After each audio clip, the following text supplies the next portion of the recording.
नमस्कार। India daily के digital platform में आपका स्वागत है। मैं हूं आपके साथ शिवम दत्त मेहता। गुकेश पर नस्लभेदी टिप्पणी आज का मुद्दा है। क्या शतरंज जैसे बौद्धिक खेल में भी नस्लवाद की जगह है? नॉर्वे चेस 2025 टूर्नामेंट में भारतीय ग्रैंड मास्टर और मौजूदा विश्व चैंपियन डी गुकेश ने शतरंज के इतिहास के सबसे सफल खिलाड़ियों में से एक मैग्नस कार्लसन को हराकर एक बड़ी उपलब्धि हासिल की। ये उनकी क्लासिकल फॉर्मेट में कार्लसन के खिलाफ पहली जीत थी, जो भारतीय शतरंज प्रेमियों के लिए एक गर्व का क्षण था। लेकिन इस ऐतिहासिक जीत के बाद सोशल मीडिया पर जो प्रतिक्रिया आई वो चिंताजनक और शर्मनाक थी। टिकटॉक पर वायरल हुए एक वीडियो में मैच खत्म होते ही कार्लसन को गुस्से में मेज पर मुक्का मारते हुए देखा गया। इसी वीडियो के कमेंट सेक्शन में हजारों की संख्या में नस्लभेदी और जेनोफोबिक टिप्पणियां देखने को मिली, जिनमें से एक आपत्तिजनक टिप्पणी Magnus was distracted by the curry scent ने विशेष रूप से ध्यान खींचा। यानी मैग्नस को उनसे कड़ी की बदबू आ रही थी।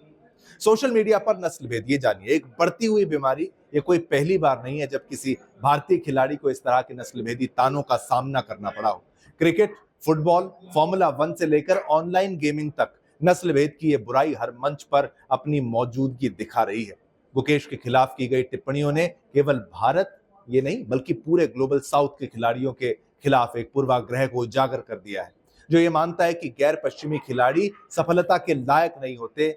ये विचारधारा क्या कहता है इतिहास, आप ये जानिए। मोहम्मद सिराज, भारतीय क्रिकेटर को 2021 में ऑस्ट्रेलिया दौरे पर नस्लभेदी टिप्पणियां झेलनी पड़ी थी। दर्शकों ने उन्हें एक जानवर का नाम दिया था और गंदा भारतीय तक बुलाया था। लुइस हैमिल्टन, फॉर्मूला 1 के 7 बार के विश्व चैंपियन और एकमात्र अश्वेत ड्राइवर, ने भी बार बार नस्लीय टिप्पणियों का सामना किया है। विनेश फोगाट और साक्षी मलिक जैसी महिला खिलाड़ियों को भी कई बार उनकी जाति और धर्म को लेकर ऑनलाइन ट्रोल किया गया है। ये घटनाएं सिर्फ सोशल मीडिया तक सीमित नहीं है, बल्कि एक बड़े सामाजिक मानसिकता की झलक देती हैं, जिसमें सफलता को रंग, जाति या राष्ट्रीयता के आधार पर देखा जाता है। अब गुकेश की प्रतिक्रिया भी जान लीजिए। संयम और संवेदनशीलता का उदाहरण दिया उन्होंने। जब गुकेश से मैच के बाद कार्लसन की प्रतिक्रिया और वायरल वीडियो पर सवाल पूछा गया तो उन्होंने कहा, मैंने भी अपने करियर में कई बार मेजें थपथपाई हैं।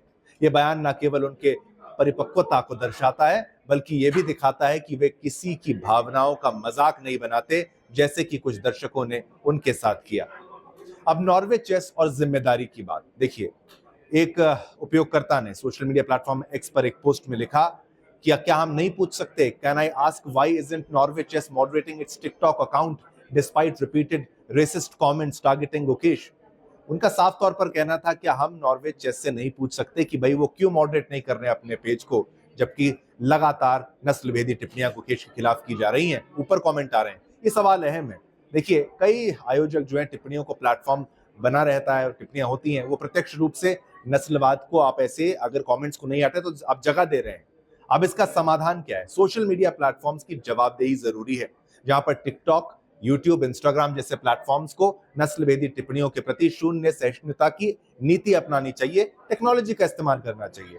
टूर्नामेंट आयोजकों की जवाबदेही, आयोजकों को अपने आधिकारिक अकाउंट्स पर पोस्ट की गई सामग्री की निगरानी करनी चाहिए और जरूरत पड़ने पर टिप्पणियां बंद करने चाहिए, यानी कमेंट सेक्शन ऑफ या मॉडरेशन लागू करना चाहिए। अब एथलीट्स के आवाज में समर्थन, आप जानिए, भारतीय और अंतर्राष्ट्रीय समुदाय को ऐसी घटनाओं के खिलाफ एकजुट होकर आवाज उठानी चाहिए। ये जरूरी है। इसमें शिक्षा और जागरूकता अहम किरदार निभाएंगे। खेल के दर्शकों और विविधता और समानता के मूल्यों के बारे में शिक्षित करना बेहद जरूरी है सभी को। अंत में मैं यही कहूंगा कि डी गुकेश की जीत एक युवा भारतीय खिलाड़ी की मेहनत, रणनीति और आत्मविश्वास की कहानी है। लेकिन जब ऐसी उपलब्धियों को नस्लभेदी टिप्पणियों के साए में ढका जाता है तो ये न केवल खिलाड़ी का अपमान है, बल्कि पूरे खेल जगत के मूल्यों का भी अपमान है। अब समय आ गया है कि दुनिया सिर्फ खेल को देखे, ना कि खिलाड़ी की त्वचा के रंग को या राष्ट्रीयता को या भोजन की खुशबू को।